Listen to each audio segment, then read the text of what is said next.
Good evening everyone.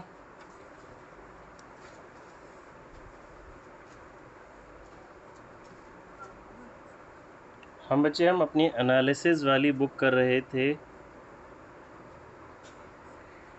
इसके अंदर हमने एक टॉपिक पढ़ा था, टूल्स और टेक्निक्स।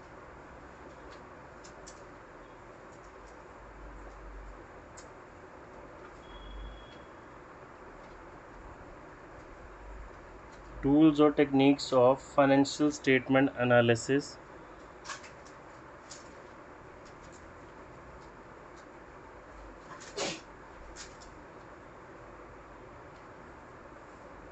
टूल्स और techniques of financial statement analysis, इसमें हमने बच्चों 4 नाम पढ़े थे और मैंने आपको बताया था इसमें से ऑड वन आउट वाला क्वेश्चन भी आ सकता है हमें, और डिटेल तो है ही हमारे पास। कंपैरेटिव स्टेटमेंट,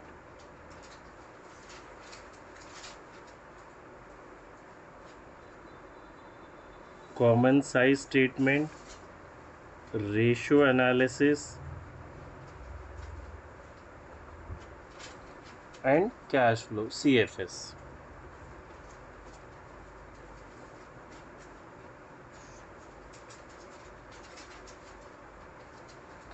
ये बच्चे हमने ये दो तो ऑलरेडी पढ़ चुके हैं, 12th में भी पढ़ा था, अभी अपनी CUET की क्लास में भी पढ़ चुके। कंपैरेटिव और कॉमन साइज अभी हमने पढ़ना है, ठीक है। तो अगर मैं अब इनकी बात करूं, कंपैरेटिव और कॉमन साइज की, तो इनके ना कुछ हमारे पास सिमिलर नेम्स हैं, वो हमें याद करने हैं, जो कि एग्ज़ाम में हमसे पूछे जाते हैं। कंपैरेटिव को बच्चे हॉरिजॉन्टल स्टेटमेंट भी बोलते हैं, याद रखेंगे, ये एग्ज़ाम में हमारे पास आता है। हॉरिजॉन्टल, डायनामिक,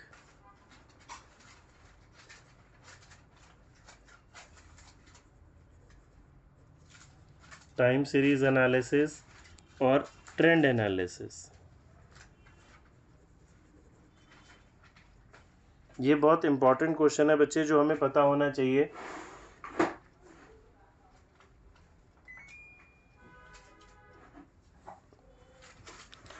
कंपैरेटिव को हॉरिजॉन्टल, डायनामिक, टाइम सीरीज और ट्रेंड एनालिसिस भी बोलते हैं। क्या होता है ये तो अभी हम पढ़ने वाले हैं। कॉमन साइज स्टेटमेंट का नाम बच्चे हमारे पास वर्टिकल, स्टैटिक,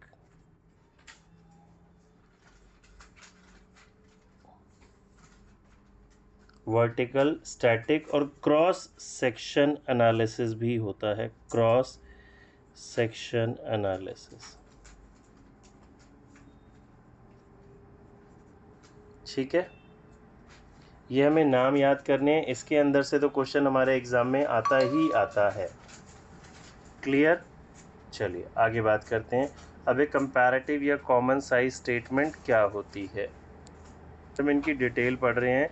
इसमें से रेशो और कैश फ्लो तो ऑलरेडी हमें आता है, हमने यहाँ भी पढ़ लिया अपने CUET में, और बोर्ड में भी पढ़ा हुआ है। हमने अभी करना है कंपैरेटिव और कॉमन साइज़। फिर मैंने सतनाम बताया कंपैरेटिव के ये 2 नाम हमें याद करने हैं जी, मतलब कंपैरेटिव का ये 4 नाम और हमें से एग्ज़ाम में पूछ सकता है जी, इसमें ऑड वन आउट में है कैसे भी। Horizontal, dynamic, time series analysis और ट्रेंड एनालिसिस, ये किसके नाम है आपके? कंपैरेटिव स्टेटमेंट के। कॉमन साइज़ के और नाम क्या है हमारे पास? वर्टिकल, स्टैटिक और क्रॉस सेक्शन एनालिसिस, ठीक है। चलो अब ये क्या होती है हम इसकी बात करेंगे। आप लोगों के पास बच्चे बुक होगी अपनी, तो ये वाली बुक आप निकाल लें, 12th की एनालिसिस, नहीं तो मैं आपको यहाँ से भी समझा ही रहा हूँ, ठीक है। देखो ये हमारे पास टूल्स थे ना, कंपैरेटिव और कॉमन साइज़, ये हमने बात कर ली। रेशो और कैश फ्लो। अभी जो कंपैरेटिव स्टेटमेंट होती है ये कर क्या रही है बच्चे? ये ना आपको 2 साल के डाटा को कंपेयर कर रही है, 2 साल के डाटा को कंपेयर कर रही है। जब आप कंपैरेटिव स्टेटमेंट बनाते हैं तो आप इंटर फर्म और इंट्रा फर्म कैसे भी डाटा को कंपेयर कर सकते हैं। अभी इंटर फर्म क्या होता है बच्चे? इंटर फर्म मतलब अपनी फर्म का, अपने बिजनेस का दूसरे बिजनेस से, और इंट्रा फर्म का मतलब क्या हो गया, अपने बिजनेस का अपने बिजनेस से ही।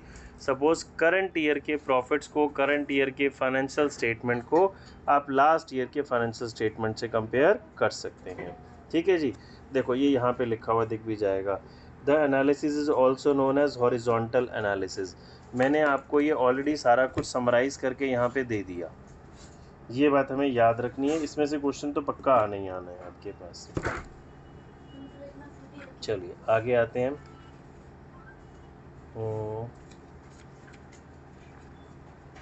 ये इसका स्टैंडर्ड फॉर्मेट है। मैं आपको इसके सारे नोट्स, इसका मैं भेज चुका ऑलरेडी, मैंने पहले ही भेज दिया था दिन में आज। कंपैरेटिव कॉमन साइज़ का फॉर्मेट, उससे रिलेटेड क्वेश्चंस मैं ऑलरेडी सेंड कर चुका हूँ। अभी आप यहाँ पे देखेंगे, मैं आपको एक क्वेश्चन भी करके पूरा दिखा दूँगा। देखिए हमारे पास इसमें से वैसे तो थ्योरी क्वेश्चंस आने हैं, बट कुछ कुछ प्रैक्टिकल क्वेश्चंस भी आने हैं। तो प्रैक्टिकल करने के लिए हम कैसे बनाते हैं, हमें आना चाहिए। देखिए कंपैरेटिव बैलेंस शीट का स्टैंडर्ड फॉर्मेट, पहले तो क्योंकि आप बैलेंस शीट की बात कर रहे हैं तो बैलेंस शीट का पर्टिकुलर हमें पता होना चाहिए। ये हमें गिवन होगा क्वेश्चन के अंदर, और ऑलरेडी हम इस क्लास में भी कर चुके हैं। नेक्स्ट कॉलम मेरे पास नोट नंबर है, previous year, current year, absolute change और percentage change. Previous year, current year, absolute change, और ये क्या है मेरे पास, परसेंटेज चेंज है। मुझे बनाना तो अभी आएगा नहीं, क्योंकि हमें पूरी प्रेजेंटेशन तो नहीं करनी ना। इसमें से कोई भी एक कॉलम पूछ लेगा, बताइए कितना एब्सोल्यूट चेंज हुआ, कितनी परसेंटेज चेंज हुई, वो हम सीख लेते हैं। देखिए ये लायबिलिटी साइड, 4 मेरे सब हेड हो गए इसके, मेजर हेड, और एसेट्स में 2 हो गए। अब प्रीवियस ईयर में मैंने डाटा लिखना है जी लास्ट ईयर का, ये करंट ईयर का। अभी मुझे इसको कंपेयर करना है, करंट ईयर से माइनस करना है लास्ट ईयर में। ध्यान से समझेंगे, मैं डाटा को क्या कर रहा हूँ बच्चे, कंपेयर कर रहा हूँ। देखिए ये मेरे पास डाटा हो गया जी प्रीवियस ईयर का, करंट ईयर का। करंट ईयर में से प्रीवियस ईयर माइनस करेंगे, एब्सोल्यूट चेंज आ जाएगा। देन मुझे क्या निकालना है, परसेंटेज चेंज। परसेंटेज चेंज कैसे आएगा, change upon base into 100, change upon base यानी कि लास्ट ईयर इंटू 100। मैं आपको एक क्वेश्चन करके दिखाता हूँ, उससे बेटर समझ में आएगा। ये हमारे पास एक क्वेश्चन है, मैं क्वेश्चन आपको ग्रुप में भी सेंड कर देता हूँ अभी इसकी पिक, और फिर मैं आपको इसको बना के दिखाता हूँ जिसको हमें कैसे सॉल्व करना है।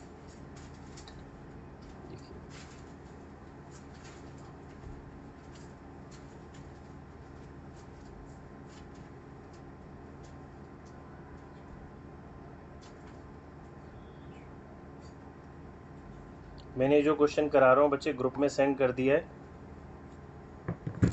अब देखो पहले मैं समझा देता हूँ, फिर आपको एक क्वेश्चन करके दिखा देता हूँ। तो एग्जाम में इसमें से परसेंटेज चेंज, ये एब्सोल्यूट चेंज, जो भी चेंज पूछेगा आप कर पाएंगे। मुझे कंपैरेटिव बैलेंस शीट बनानी है, बनाने को तो हमें नहीं आने वाली, हमें तो एमसीक्यू आने हैं। तो मैंने देखा जी इसमें मेरे को लायबिलिटी साइड और एसेट साइड पहले डिफरेंशिएट हो जाएगी। ये share capital, reserve and surplus, long term borrowing, current liability, ये मेरी लायबिलिटीज़ हो गई जी। ये 3 मेरी एसेट्स हो गई। ये मेरा प्रीवियस ईयर का डाटा है, ये मेरा करंट ईयर का डाटा है। अब अगर मैं आपको ओरली समझाऊं तो शेयर कैपिटल में आपसे पूछेगा जी क्या एब्सोल्यूट चेंज है, तो आपका एब्सोल्यूट चेंज क्या हो गया बच्चे, नील, क्योंकि लास्ट ईयर भी 25 लैक्स थी, अभी भी 25 लैक्स है। रिजर्व एंड सरप्लस में क्या एब्सोल्यूट चेंज हुआ, लास्ट ईयर आपके पास रिजर्व एंड सरप्लस था 10 लाख का, अभी कितना हो गया 6 लाख का। तो रिजर्व एंड सरप्लस में चेंज क्या हुआ, -4 lakh, reserve and surplus decrease हो गया। अब मुझसे एमसीक्यू में क्या पूछेगा इसमें, कि इसमें जी परसेंटेज चेंज बताओ। तो परसेंटेज चेंज कैसे आता है, चेंज अपॉन बेस इंटू 100। यहाँ पे बच्चे कितना चेंज हुआ, 4 लाख रुपए का। बेस कितना लेंगे आप, प्रीवियस ईयर, तो 4 लाख अपॉन 10 लाख इंटू 100। ये मैं आपको भी करके दिखाने वाला हूँ रिटर्न में, पहले ओरली समझा रहा हूँ। ठीक है जी, मुझसे तो एमसीक्यू में यही पूछेगा, पूरा फुल फ्लेज बनाने को तो आना नहीं है। लॉन्ग टर्म बोरोइंग्स में आ जाइए। लास्ट ईयर कितना था मेरे पास 15 लाख, अभी कितना हो गया 16 लाख। तो एब्सोल्यूट चेंज कितना हुआ 1 लाख, आपने करंट में से प्रीवियस माइनस करना है। 1 लाख का पॉजिटिव चेंज हुआ। परसेंटेज चेंज पूछेगा मुझसे, तो 1 lakh upon 15 lakh into 100। Clear है, ये मैं आपको एक क्वेश्चन करके दिखा देता हूँ, आपको अच्छे से बात समझ में आ जाएगी। इसको किस तरीके से, हमसे एमसीक्यू ही पूछेगा सिर्फ इसमें। अभी दोबारा शो करता रहूँगा। हमने बनाया बच्चे फॉर्मेट कंपैरेटिव बैलेंस शीट हमें पूरा बनाना नहीं आएगा, ये आप सभी को पता है। इसमें से बस एब्सोल्यूट चेंज और परसेंटेज चेंज पूछने वाला है। हमने नाम लिखा, नोट नंबर का मैं कॉलम बच्चे स्किप कर रहा हूँ।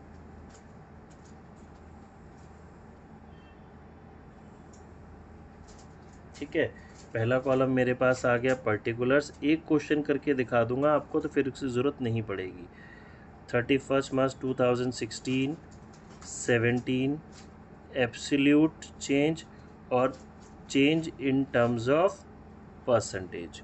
तो सबसे पहले मैंने लिखना है जी इक्विटी एंड लायबिलिटी साइड में मेरे को डाटा गिवन है जी। इक्विटी एंड लायबिलिटी साइड में पहला हेड क्या होता है, देखो हमारा ये भी रिवाइज हो जाएगा, share holders fund. Share holder fund के अंदर क्या आएगा बच्चे मेरे पास, शेयर कैपिटल। दूसरा मुझे क्या गिवन है, रिजर्व्स एंड सरप्लस। आपको जस्ट डाटा पुट करना है।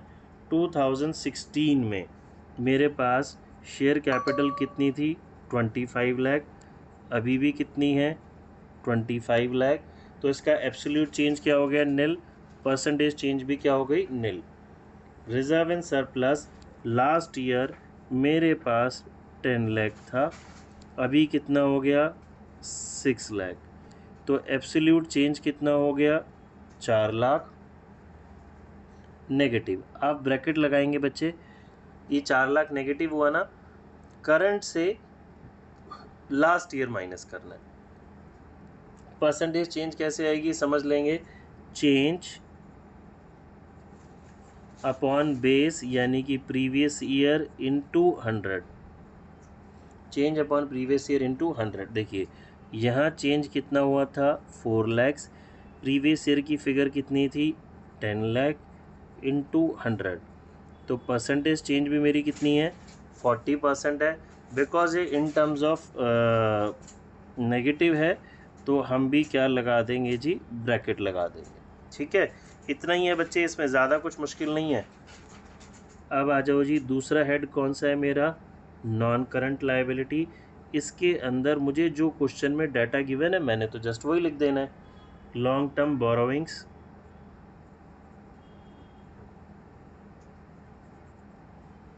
मुझे ये गिवन था जी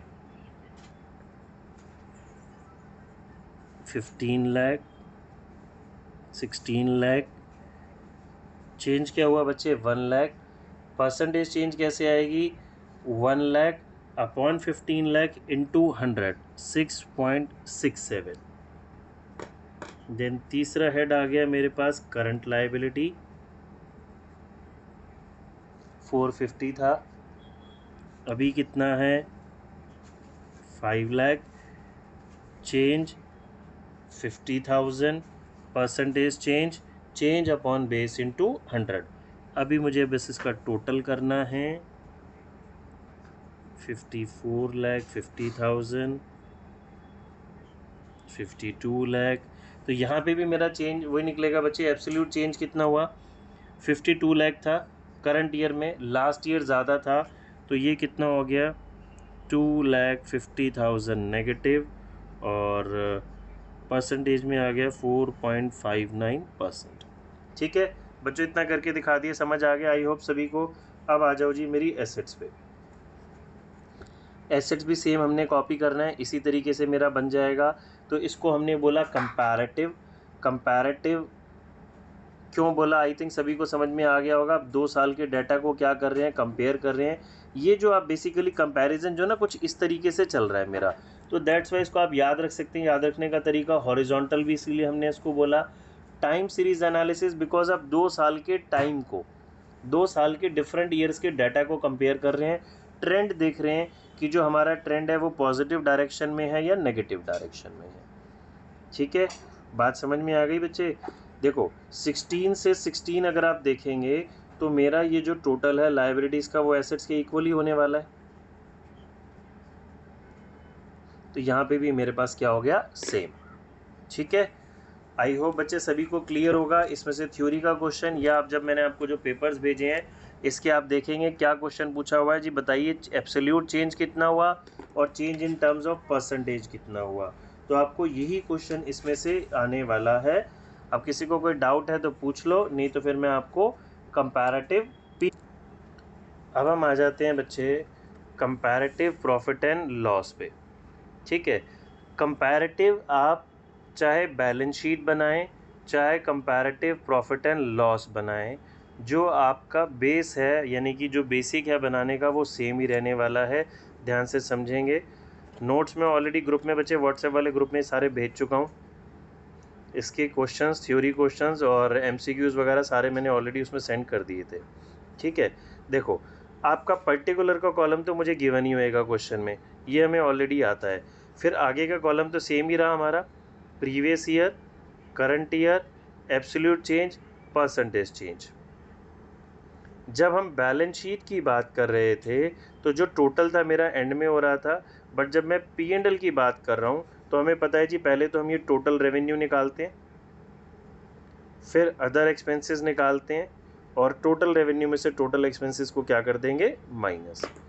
ले रहा हूँ बच्चे डाउट, एक सेकेंड समझ आई, इसको भी करके देख लेते हैं। पूछना हमसे क्या है उसने, कंपैरेटिव में 2 साल के डाटा को कंपेयर करते हैं, इसको horizontal dynamic time series trend analysis बोलते हैं।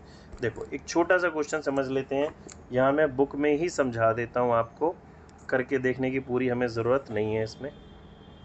ध्यान से देखेंगे बच्चे, देखिए मुझे डाटा गिवन है,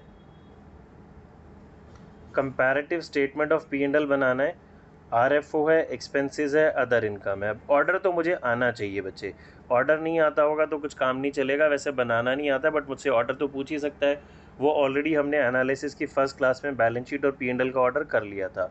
तो सबसे पहले मैंने क्या लिखना है, RFO, अदर इनकम प्लस करना है, तो क्या आ जाएगा, total RFO, total income, expenses हैं, फिर एक्सपेंसेस माइनस कर देंगे तो आ जाएगा प्रॉफिट बिफोर टैक्स। देखिए ये मेरे पास सॉल्यूशन है।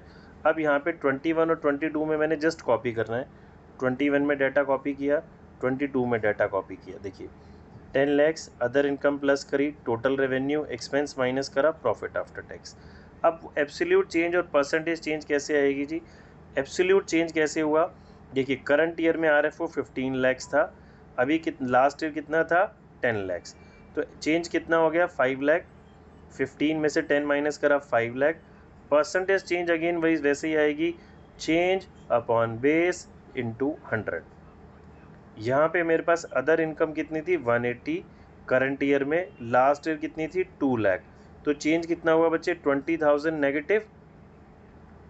परसेंटेज चेंज कैसे आएगी, change upon base into 100, base मतलब प्रीवियस ईयर, बिकॉज ये नेगेटिव था तो मैं यहाँ पे भी ब्रैकेट लगा दूंगा। देखो बच्चे किसी को कोई डाउट है तो पूछ लो, इसमें और कुछ ज़्यादा हमें करने की ज़रूरत नहीं है। हाँ जी अगम बोलो, फटाफट से टाइप करो। हमसे मैंने अभी ना जो ग्रुप में नोट्स भेजे हैं उसमें किसके वो केस स्टडी टाइप क्वेश्चन था, एक आपको ये डाटा दे रखा, ये डाटा दे दिया उसने, देखो ये बनाना इनडायरेक्टली कैसे आना चाहिए। अभी जो आप ग्रुप में क्वेश्चन देखेंगे मैंने भेजा है, ये डाटा उसने मुझे दे दिया और मुझसे पूछा जी बताओ ये पर्टिकुलर आइटम कितनी है, इस पर्टिकुलर आइटम में चेंज कितना होगा। PBT कैसे आया, 2021 में मेरी टोटल रेवेन्यू 12 लाख है, एक्सपेंसेस आपने माइनस कर दिए, प्रॉफिट बिफोर टैक्स आ गया। अब आप नेक्स्ट वाला देखो, और चीज़ क्लियर होगी। हाँ जी देख रहा हूँ बच्चे, एक सेकंड क्या पूछ रहे हैं आप,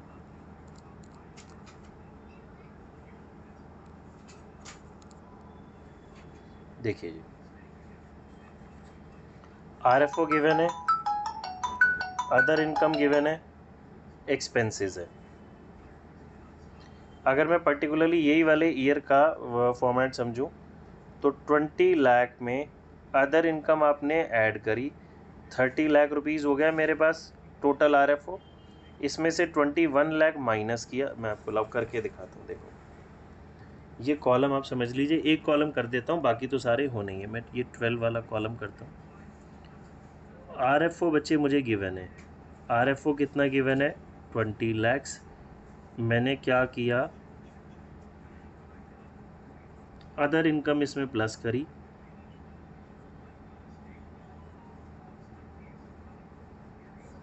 तो मेरी टोटल जो इनकम है, टोटल रेवेन्यू 30 लैक्स हो गया। इसमें से आपने एक्सपेंसेस माइनस करे 21 लाख,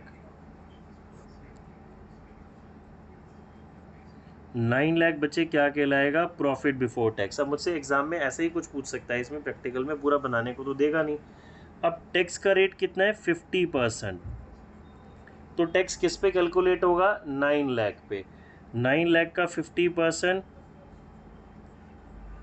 450। तो प्रॉफिट आफ्टर टैक्स पैट मेरे पास कितना आ गया? 4,50,000। ठीक है बच्चे, ये बात समझ में आ गई। ऐसे ही मैं 13 का बनाऊंगा और फिर उसको कंपेयर कर लूँगा। किसी को कोई डाउट है तो पूछ लो, नहीं तो आगे प्रोसीड करेंगे बच्चे। ये तो सिंपल सा काम था हमारा, हो गया। जो मैंने क्वेश्चंस भेजे हैं वो क्वेश्चन ज़रूर करना। क्वेश्चन आप करेंगे तो कोई डाउट होगा भी तो भी क्लियर हो जाएगा। हाँ जी, अगर हम टाइप करो क्या लिखा है।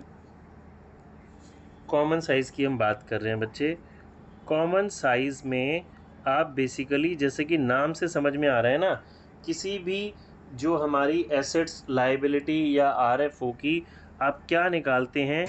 साइज़ निकालते हैं। बेसिकली हम उसकी वेटेज निकालते हैं। जैसे पाई डायग्राम बनाते हैं ना, कि जी टोटल पॉपुलेशन अगर इतनी है तो उसमें मेल पर्सन कितने हैं, फीमेल कितने हैं, अडल्ट्स कितने हैं, चिल्ड्रन कितने हैं। तो बेसिकली कॉमन साइज़ में आप साइज़ निकालते हैं किसी भी एसेट्स का या अपने प्रॉफिट लॉस का। अब यहाँ पे ध्यान क्या रखना है बच्चे, जब आप कॉमन साइज बैलेंस शीट बनाएंगे, जब आप कॉमन साइज बैलेंस शीट बनाएंगे, एक सेकेंड,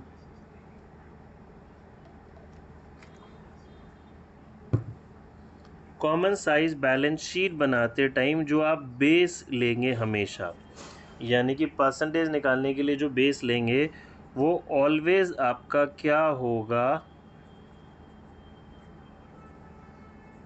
टोटल ऑफ एसेट्स और liability.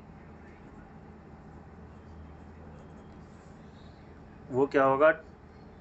Base always total of assets और लायबिलिटी। तो एसेट्स और लायबिलिटी का जो बेस रहेगा, मतलब दोनों का टोटल सेम ही होना है, तो बेस में आपके डिनोमिनेटर में आप हमेशा टोटल रखेंगे एसेट्स का या फिर लायबिलिटी का।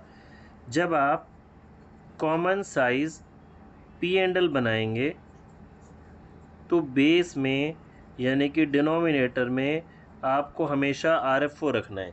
यानी कि हर एक चीज़ को आपको कंपेयर किससे करना है? ये बनाते टाइम आर एफ ओ से कंपेयर करेंगे कि आर एफ ओ के कंपैरिजन में उसका साइज़ कितना है, और बैलेंस शीट में टोटल एसेट्स में किसी पर्टिकुलर एसेट्स का साइज़ कितना है। जैसे कि ध्यान से समझेंगे, हम बैलेंस शीट की बात करते हैं 2012 और 2013। ठीक है, ध्यान से देखेंगे एक बारी मेरी बात। मैंने यहाँ पे लिखा जी नॉन करंट एसेट्स और करंट एसेट्स। ये था 10 लाख, 5 लाख, 15 लाख और 10 लाख। यहाँ पे ये टोटल हो गया 15, ये हो गया 25। मुझे क्या निकालना है? कॉमन साइज में मुझसे क्या पूछेगा जी? 2012 में नॉन करंट एसेट्स का क्या साइज या क्या वेटेज थी, वो कितना परसेंट था। तो आप किससे कंपेयर कर रहे हैं? Out of total assets. अभी टोटल एसेट्स कितने हैं मेरे? 15 लाख। तो 15 लाख अगर मेरी टोटल, जैसे हम कहते हैं जी टोटल पॉपुलेशन थी, तो नॉन करंट एसेट्स की कितनी वेटेज थी? तो कैसे आएगा? 10 lakh upon 15 lakh into 100। Common size में हमेशा ये होगा, डिनोमिनेटर में बैलेंस शीट में हमेशा आप क्या रखने वाले हैं? एसेट्स और लायबिलिटी का टोटल। अच्छा जी, इधर आ जाओ। यहाँ पे मुझे बोलते हैं जी करंट एसेट्स की वेटेज बताओ। तो करंट एसेट्स की वेटेज कैसे आएगी? यहाँ पे करंट एसेट्स 10 लाख रुपीज़ के हैं आउट ऑफ 25 लाख। तो इसका मुझसे साइज है वेटेज पूछेगा, हो गया क्वेश्चन सॉल्व। इतना सही करना है बस काम इसमें। ठीक है, देखो मैं आपको बुक से समझाता हूँ। क्वेश्चन लेते हैं, देखिए ये इसका हमारे पास एक स्टैंडर्ड फॉर्मेट हो गया। पर्टिकुलर का कॉलम तो बच्चे वही हो गया जो हमें ऑलरेडी आता है, क्वेश्चन में गिवन होगा, और वैसे भी हमसे तो यहाँ पे कुछ इसने बनवाना नहीं है। Previous year, current year. अच्छा, जब आप कंपैरेटिव पढ़ रहे थे तो थर्ड कॉलम था एब्सोल्यूट चेंज और फोर्थ था परसेंटेज चेंज। यहाँ पे देखिए सिर्फ परसेंटेज चेंज है। यहाँ पे आप लिखेंगे जी प्रीवियस ईयर में कितना परसेंट था, करंट ईयर में कितना परसेंट है। एक और चीज़ मैं आपको समझाता हूँ आपसे कैसे क्या कुछ और चीज़ें इनडायरेक्टली पूछ सकता है। आप देखो कॉमन साइज के अंदर, कंपैरेटिव में नहीं, कॉमन साइज के अंदर परसेंटेज के टोटल में ऑलरेडी 100 फिक्स है, क्योंकि जब आप बेस लेते हैं किसी भी चीज़ को तो उस बेस का टोटल तो 100 ही आना है ना हमेशा। कॉमन साइज में एसेट्स की टोटल और लायबिलिटी की परसेंटेज 100 ही रहने वाली है। जैसे कि यहाँ पे मैंने क्या बोला था, डिनोमिनेटर में देखो जी, आप इसकी परसेंटेज कैसे निकालेंगे, 15/15 इंटू 100, तो वो 100% पहले से ही फिक्स है। इसकी परसेंटेज कैसे आएगी, 25/25 इंटू 100, तो वो पहले से ही मेरे पास 100 फिक्स है। देखो एक क्वेश्चन समझते हैं।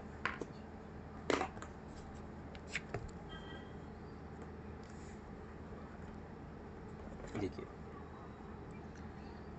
ये मेरे पास डाटा गिवन है जी, मुझे common size balance sheet prepare करनी है। बार बार समझा रहा हूँ, हमें अपने CUET में प्रिपेयर करनी नहीं आएगी, इसमें से कोई भी एक सिंगल आर्टिकल मुझसे पूछ लेगा। अब देखिए मैंने क्या करा जी, पहले तो डाटा कॉपी कर लिया 18 का, 19 का, प्रीवियस ईयर, करंट ईयर, और अब मैंने जी क्या चेक करना है, देखो एसेट्स का टोटल मेरा था 20 लाख्स, यहाँ पे परसेंटेज ही निकालनी है, एब्सोल्यूट चेंज नहीं आएगा। परसेंटेज चेंज कैसे आएगी जी, कितना, मतलब बेसिकली साइज़ निकालना है, चेंज नहीं, सॉरी साइज़ निकालना है। 2018 में शेयर होल्डर फंड की कितनी वेटेज है, क्या साइज़ था आउट ऑफ टोटल लाइबिलिटीज़, तो 10 लाख अपॉन 20 लाख इंटू 100। यहाँ पे क्या आएगा जी, 12,50,000 अपॉन 20 लाख इंटू 100। यहाँ पे क्या रहेगा, करंट लायबिलिटीज़ की परसेंटेज कैसे आएगी, 10 लाख अपॉन 50 लाख इंटू 100। अब आप देखेंगे जब आप 2018 में यहाँ परसेंटेज निकालेंगे तो 20 lakh upon 20 lakh into 100, that's why ये मेरे पास 100 ऑलरेडी फिक्स है। ठीक है, अब एक चीज़ मुझे और समझाने दो, फिर मैं डाउट्स लेता हूँ, 2 मिनट का काम और है। जब आप कॉमन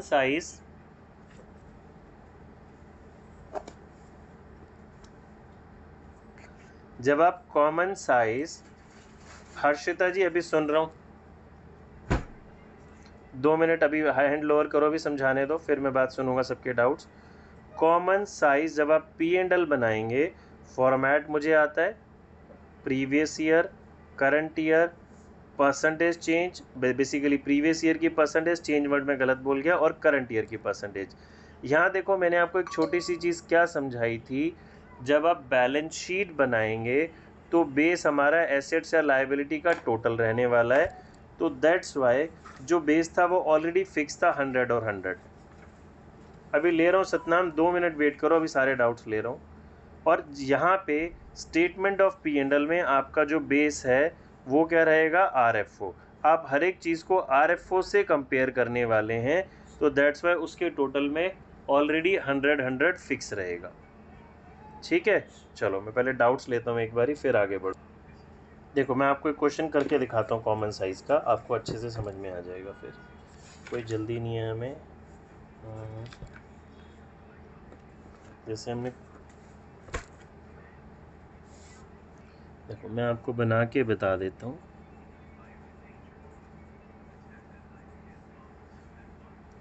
कॉमन साइज हम बना रहे हैं जी, statement of profit and loss.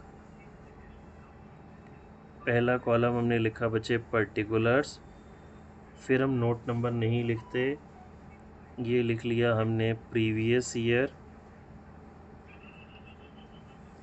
Current year, percentage of 2021, percentage of 2022। ध्यान से समझेंगे, बहुत इंपॉर्टेंट है। सबसे पहले मैंने क्या लिखा जी, RFO। ये मुझे क्वेश्चन में गिवन होगा, मैंने इसका डाटा लिखा जी। ये आप समझ लेंगे, डाटा मैं कहीं से कुछ भी उठा रहा हूँ। अब जब आप कंपैरेटिव पढ़ रहे थे, दोनों में मैं डिफरेंस समझा रहा हूँ। जब आप कंपैरेटिव पढ़ रहे थे तो थर्ड कॉलम था एब्सोल्यूट चेंज, तो वहाँ पे चेंज में लिखता 2,50,000, और फिर यहाँ परसेंटेज चेंज था तो उसमें मैं लिखता 250 अपॉन 750 इंटू 100। बट इसमें मेरे को चेंज नहीं बताना, मुझे बताना है जी इसकी परसेंटेज। अब जब मैं कॉमन साइज P&L बनाऊंगा तो मुझे इसमें बेस में हमेशा क्या रखना है, RFO ही रखना है। तो जब मैं अब इसकी परसेंटेज बताऊंगा 221 में, तो RFO अपॉन डिनोमिनेटर में तो RFO ही आना है इंटू 100। तो ये फिक्स हो गया जी, 100% ही आएगा ये तो हमेशा ही। इसी तरीके से ये भी हमेशा 100 ही आना है। अब मैं अगला आर्टिकल लिखता हूँ, देखो आपको बात समझ में आएगी। मैंने लिखा जी अदर इनकम। ये मुझे कुछ भी गिवन, सपोज ये गिवन है 75,000 और ये गिवन है 1 लाख। ये मैंने इसका टोटल किया, ये मेरे पास आ जाता है जी टोटल रेवेन्यू 8,25,000 और ये आ गया 11 लाख। अब मुझे 2021 में अदर इनकम की वेटेज या परसेंटेज निकालनी है, वो कितनी थी। अब जब भी आप कोई परसेंटेज निकालेंगे, वेटेज निकालेंगे, तो किसी से तो कंपेयर करेंगे ना। तो कंपेयर आप किससे कर रहे हैं, इसी साल के RFO से। तो डिनोमिनेटर में हमेशा क्या आएगा, मैं क्या बोल रहा हूँ, RFO। तो 2021 की अदर इनकम की परसेंटेज कैसे आएगी, इनकम डिनोमिनेटर में RFO इंटू 100, ये फिक्स रहेगा जी। 10 आ गया। 2022 में अदर इनकम कैसे आएगी, 10,000 थी ना, 10,000 अपॉन 10 लाख इंटू 100, ये भी 10 आ गया जी। ठीक है। अब बच्चे क्या मिस्टेक करेंगे, अगर कुछ आपको एग्जाम में दे दिया तो इसको टोटल नहीं करना। ये जो मेरी स्टेटमेंट है ये टोटल नहीं करना इसको। यहाँ पे जो परसेंटेज मेरी निकलेगी, ये, हाँ जी बच्चे क्या हुआ है, एक सेकंड दोबारा बता रहा हूँ। अगर आप कंपैरेटिव बना रहे होते तो यहाँ पे आप लिखते एब्सोल्यूट चेंज और यहाँ परसेंटेज चेंज। यहाँ चेंज में आता 150 और परसेंटेज चेंज में आता 150 अपॉन 6 लाख इंटू 100। बट अभी हम क्या बना रहे हैं, कॉमन साइज। अब बेसिकली मैं इसकी साइज़ निकालूंगा, साइज़ यानी कि वेटेज निकालूंगा। देखो ध्यान से, परचेजेस 2001 में कितनी थी, किसके कंपैरिजन में हम बात करेंगे, RFO के कंपैरिजन में। 6 लाख अपॉन 7,50,000 इंटू 100, ठीक है। और यहाँ पे कितनी आएगी, 750 अपॉन 10 लाख इंटू 100। ये जो परसेंटेज निकलेगी इसको मैं इधर लिख देता हूँ जी। ये मेरी 80 हो गई, ये मेरी 75 हो गई। आई होप सभी को बात समझ में आ रही होगी। अब अगला एक एक्सपेंस ले लेते हैं, जैसे कि इसके बाद आता है चेंज इन इन्वेंट्री। मेरा यहाँ पे ले लिया जी हमने 10 लाख और 10,000, और ये ले लेते हैं देखो माइनस का 50,000, यानी कि जो चेंज इन इन्वेंट्री था वो हमारा -50 था। अब अगेन चेंज इन इन्वेंट्री की परसेंटेज कैसे आएगी जी, कॉमन साइज P&L बनाते टाइम डिनोमिनेटर में हमेशा RFO ही रहेगा। तो ये कितना हो गया जी, 10,000 अपॉन 750 इंटू 100, और ये आ जाएगा 50 अपॉन 10 लाख इंटू 100, ठीक है। ये आ गया जी 1.33 और ये 5, ठीक है बच्चे। आई होप सभी को बात समझ में आ गई होगी। किसी का कोई डाउट है